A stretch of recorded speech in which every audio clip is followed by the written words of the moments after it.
세기의 이혼으로 불리며 관심을 모았던 최태원 SK그룹 회장과 노소영 아트센터 나비관장의 이혼 소송이 대법원에서 일부 파기환송됐습니다. 2심에서 약 1조 4천억 원 재산 분할이 선고된 것에 대해 다시 판단이 필요하다는 건데요. 이 소식과 더불어 캄보디아 사태까지 손정혜 변호사와 함께 짚어봅니다. 안녕하십니까? 안녕하세요. 예. 자, 이 관심이 굉장히 컸던 이혼 소송인데 결국 이제 부분적으로 파기환송 결정을 내렸습니다. 그러니까 최 회장의 재산 분할 부분에 대해서 판단을 다시 해야 한다고 하는 건데 항소심과 이제 판단이 어떤 부분에서 달라진 거죠? 이 사건은 항소심 판결에 대해서 최태원 회장 측에서 상고를 했고 위자료와 재산 분할 두 부분에 대해 모두 상고한 사건인데요. 예. 일단 위자료 부분은 원심을 확정했고 위자료 청구에 대한 상고 이유는 이유 없다라고 기각을 했고 재산 분할과 관련해서는 재산 분할과 관련한 항소심 판단에 오류가 있다라는 취지로 파기 환송을 했다라고 말씀드릴 수 있습니다. 일단 항소심과 대법원 판단이 현격하게 달랐던 것은 결국은 노태우 전 대통령의 비자금 300억 원을 재산 분할의 기여도로 인정할 수 있는가, 예. 그 실체가 존재하는가가 굉장히 중요했는데 대법원에서는 그 실체의 존부에 대해서는 명시적으로 300억을 받았다, 받지 않았다는 판단하지 않았지만 예. 가정하여 300억의 실체가 있다고 한다 한들 불법적인 돈의 출처이고 불법성이 유지되는, 불법성이 절연되지 않은 그 돈의 흐름이 기여도까지 법에서 인정하고 법원에서 이것을 기여도로 산정할 수는 없다라고 명백하게 판단을 하면서 민법에 규정된 불법어인 그녀의 불법 어닝 급여라는 법리가 있습니다. 이 법리를 그대로 가사 사건에도 인용해서 똑같은 논리로 법에서는 도와줄 수 있는, 보호해줄 수 있는 법익이 아니면 도와주지 않는다, 인정하지 않는다라는 것을 가사 사건에서 이제 천명했다라고 보시면 될 것 같고요. 예. 그러다 보니까 2심이 가려졌던 SK 주식에 대한 주식 재산 분할 대상성에 있어서는 예. 1심에서는 투교 재산이라고 봤지만 예. 2심에서는 투교 재산이라고 하더라도 분할 대상이 된다, 기여도가 인정이 된다. 예. 그 기여의 가장 중요한 부분을 차지했던 300억 원의 어떤 지원 부분에 있어서는 이 300억 원이 제외되면 재산 분할 대상이 되지 않거나 재산 분할이 대상이 된다고 하더라도 기여도 비율이 대폭 감액될 수밖에 없는 상황이기 때문에 지금 현재 대법원 판단과 관련해서는 최태원 회장 측의 일부 의견을 인용을 했고 예. 노소영 관장 측에는 불리한 판결이 나왔다라고 판단할 수 있습니다. 그러니까 이제 노태우 전 대통령의 지원금을 뇌물로 이제 해석을 한 게 좀 어떻게 보면은 가장 큰 쟁점이 되지 않았을까 싶기도 한데 그 말씀해주셨던 SK 주식에 대한 지분 이 부분의 판단은 어떻게 한 건지도 좀 더 자세히 설명해 주실까요? 그렇습니다. SK라는 주식이 가장 그 부부 사이에 가장 중요한 재산이고 4조 원대 재산 중에 3조 원대의 가량의 재산의 가치는 주식으로 표명되고 있습니다. 예. 과연 이 주식을 배우자로서 기여를 했는가, 형성에 기여를 했는가, 유지 관리에 기여를 했는가가 이제 법원에서 따져보게 되는 것인데 예. 일단 법원에서는 형성 기여도도 일부 인정이 될 가능성이 있다라는 것이 항소심에서는 300억이라는 어떤 그 김옥순 여사의 메모와 50억 원이라는 약속어음 사진을 근거로 수백억 대의 지원이 있었다라고 한다면 이렇게 성경, 대한텔레콤 여러 가지 전신회사들을 성장하고 계열사를 확장하는데 처가의 지원금이 있었고 그것이 결정적이었기 때문에 기여를 인정할 수밖에 없다라는 판단을 했던 것입니다. 그런데 대법원에서는 좀 더 면밀하게, 좀 더 엄격하게 사안을 들어봐서 그 돈의 출처를 이제 묻기 시작을 한 겁니다. 예. 그 돈의 출처는 비자금의 성격이었고 비자금 성격이라는 것은 각종의 기업들로부터 뇌물을 받은 우리 법에서 범죄로 다스리고 불법이라고 인정하는 뇌물로 받은 돈이라고 한다면 그런 불법적인 상태를 용인할 수는 없고 그 불법적인 상태가 단절되어 있지 않고 이어져 왔기 때문에 불법적인 자금으로 형성되거나 유지관리한 기여도를 우리 법에서는 인정해 줄 수 없고 보호해 줄 수 없기 때문에 300억이 실존한다라고 하더라도 법에 보호할 수 있는 기여도 산정에서는 배제하겠다라는 원칙을 선명한 거고요. 예. 예를 들면 부부가 같이 살면서 정상적인 근로노동을 하면서 돈을 벌 수도 있지만 범죄로 범죄 수익금을 가져와서 재산을 형성할 수도 있습니다. 예. 그러면 그 범죄로 수익금을 받은 것을 기여도까지 우리가 평가해 줄 수는 없다. 이런 법리를 이제 가사 사건에서도 이제 적용을 했다고 봐야 될 것 같고요. 결국 300억이라는 비자금이 굉장히 중요한 기여도 산정의 요소였는데 배척당했고 이 300억이 가사 존재한다고 하더라도 인정을 안 한다는 것이기 때문에 실존 여하와 상관없이 이 부분에 대해서는 어느 정도 대법원에서 교통정리를 해줬다라고 보입니다. 그 2심 재판부에서 계산 실수가 있었잖아요. 그러면서 판결문이 이제 수정이 되기도 했는데 이 부분은 그렇게 큰 영향이 없었던 것 같죠? 일단은 현재는 대법원 판결의 요지만 보도자료를 통해서 나왔고 전문을 살펴보면 이 부분도 다시 판단하라고 했을 가능성도 존재하는 것 같습니다. 예. 이 최태원 회장 입장에서는 항소심에서 이 주식이 1,000원인데 100원으로 잘못 산정하는 바람에 최종현 회장이 가지고 있던 이 주식이나 회사 가치에 대해서 저평가하게 되고 이 저평가는 결국은 최태원 회장의 기여도를 낮추는 효과가 발생하기 때문에 기여도 산정에 법리의 오해와 사실의 오인이 있었다 이런 주장을 했었거든요. 예. 즉 최종현 회장으로부터 선대로부터 물려받은 재산을 키웠는데 선대로부터 받은 재산의 크기가 크면 클수록 노소영 관장의 기여도는 떨어지고 최태원 회장의 기여도가 높아지는 효과를 발휘하기 때문에 이렇게 주식 가치를 10배 가까이 축소해서 인정함으로 인해서 노소영 관장의 기여도가 너무 높게 책정됐고 이것이 부당하고 불법이다 이런 주장을 했기 때문에 이 부분에 대한 판단도 어느 정도 있지 않을까 생각하지만 판결문 전문을 확인해야 확인할 수 있는 내용입니다. 예. 반면에 이제 2심에서 판단한 위자료 액수 20억 원에 대해서는 상고 기각하면서 확정을 했습니다.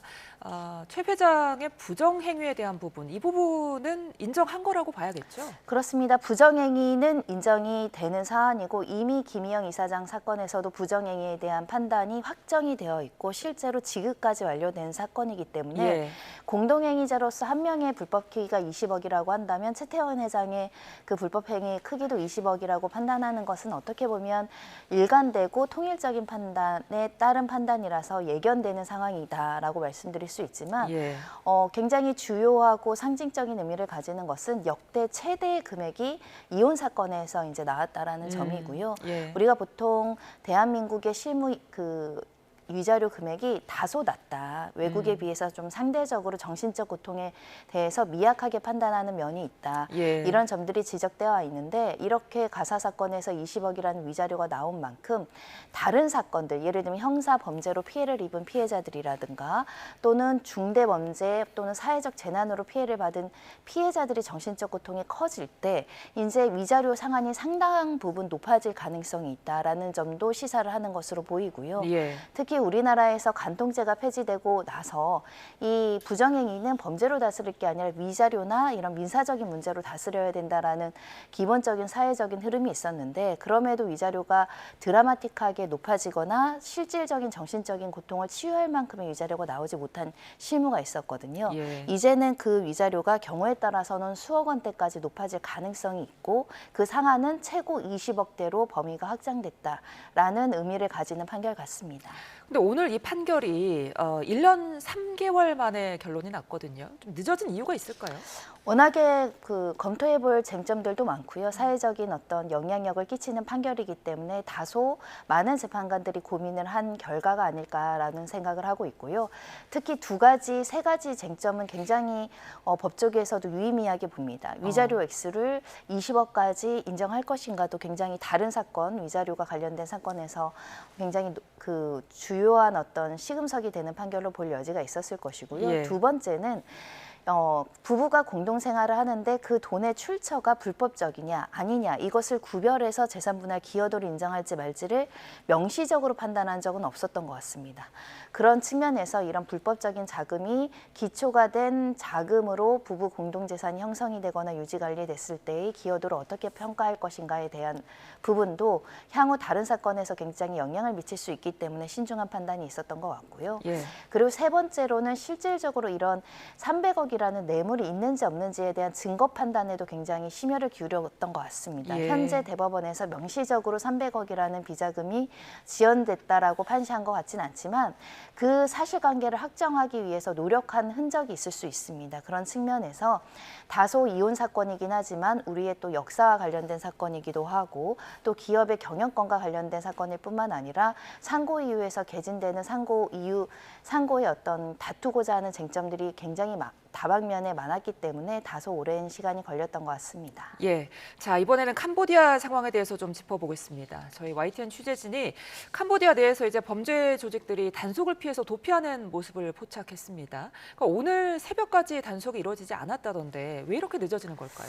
일단은 캄보디아 당국의 발빠른 대처가 없다라는 것이 좀 아쉽긴 합니다. 예. 그리고 그와 관련해서도 사법 공조가 좀 원활하게 이루어지고 어떻게 보면 전 세계적으로 피해자는 발생하고 있기 때문에 세계적으로 많은 관심을 가져야 됨에도 불구하고 국제적인 관심도 좀 뒤늦게 이루어졌고 그러다 보니까 공조도 좀 늦은 게 아닐까 생각이 드는데요. 예.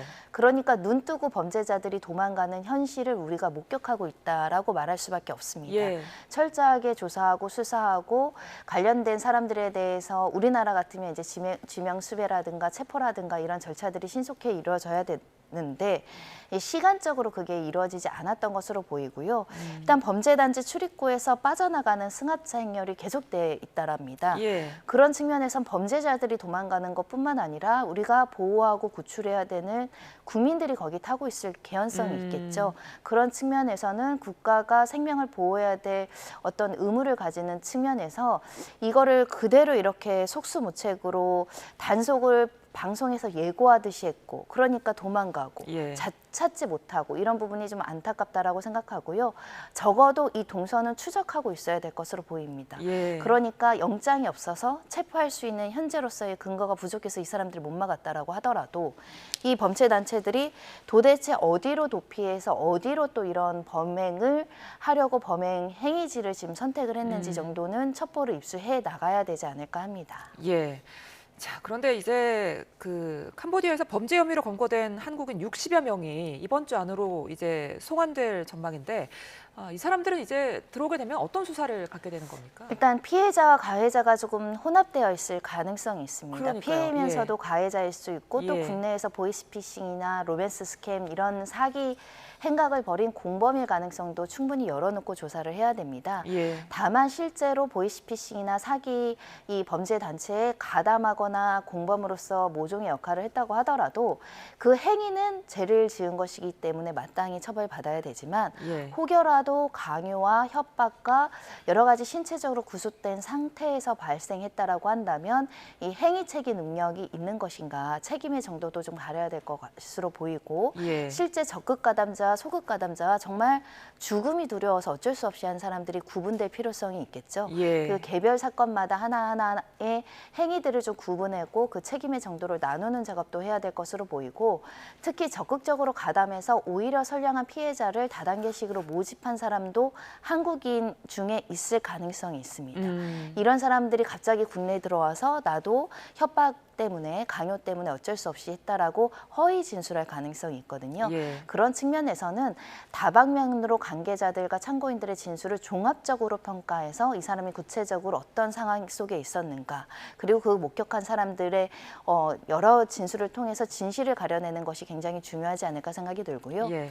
혹여라도 한국에 와서 큰 처벌을 받을까 봐 염려돼서 굉장히 인권 침해적인 상황에서도 캄보디아에서 나오기 어려운 사람이 있을 수 있거든요. 예. 그런 분들도 설득해서 충분히 우리가 양형에 참작할 점이 있다라고 한다면 또 선처할 수 있는 요소도 있고 예. 또 다른 피해자를 제보한다거나 범죄단체와 관련한 정보를 제공했을 때 우리 수사에 협조한다라는 명목으로 또 감형할 수 있는 여러 부분들이 있기 때문에 설득과 조사와 그리고 이런 감시를 철저하게 해야 되지 않을까 합니다. 예.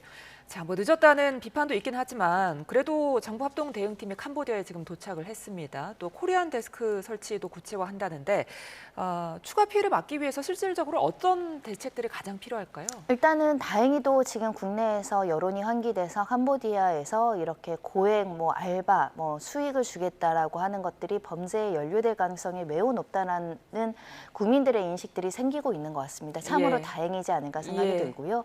그리고 범죄 조직들이 이미 다양한 인종 그리고 다양한 국가에서 착출되어 온 점들도 어느 정도 확인되고 있어서 국가별로 국제 공조, 사법 공조하는 것이 가장 중요한 것 같고요. 일단은 그 안에서 어떤 식으로 범죄가 이루어지는지를 명확하게 확인할 필요가 있기 때문에 범죄인 인도 청구를 통해서 거기 현지에서 일에 가담한 사람들의 진술을 청취하는 것이 굉장히 중요한 것 같습니다. 예. 그래서 그런 범죄 수법들을 알리고 범죄 장소에 유인되지 않도록 철저하게 교육해야 될 뿐만 아니라 현재 그래도 우리나라 정부에서 뭐 여행 경보 지역이나 여행 가지 못하도록 조치들을 하고 있기 때문에 외교 당국에도 그런 노력이 필요하지 않을까 생각이 들고요.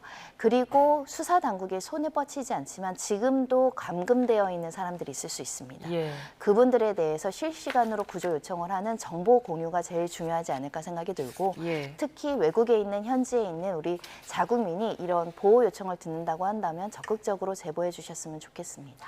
알겠습니다. 오늘 말씀 여기까지 듣겠습니다. 지금까지 손정혜 변호사와 함께했습니다. 고맙습니다.